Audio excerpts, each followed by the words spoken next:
Hi, this is Clyde Yancy, former president of the American Heart Association, chief of cardiology at Northwestern University Feinberg School of Medicine in Chicago, here at ACC 14 bringing you Science News.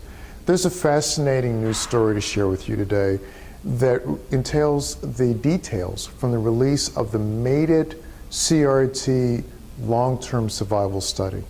Many of you will recognize, particularly in the heart failure space, that MADIT CRT really was a game changer. It looked at the utility of cardiac resynchronization therapy with a defibrillator in patients that were not as ill as those that had been previously studied in OHA class 2, demonstrating a benefit for CRT-D over and above medical therapy with just an ICD in the appropriate patients that was driven largely by a reduction in morbidity, a reduction in hospitalization.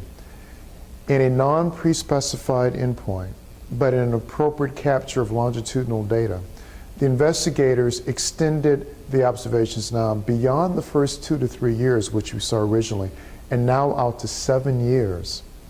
What we've learned at this meeting is quite provocative. There is clear evidence of a survival advantage with CRT-D in this minimally ill patient population, a substantial reduction in the risk for death. What's even more provocative is that we have even more clarity, call it refinement if you will, of whom it is that's likely to have the survival advantage. It turns out that the pattern of the widened QRS is important. A left bundle branch block pattern seems to really be fully endorsed by these data as the referable pattern that we should seek when we're trying to find those patients likely to benefit. The data have been published online in the New England Journal of Medicine, and there's a wonderful editorial that accompanies the data that defines the left bundle branch block myopathy. We should all take a look at that information because it is quite enlightening.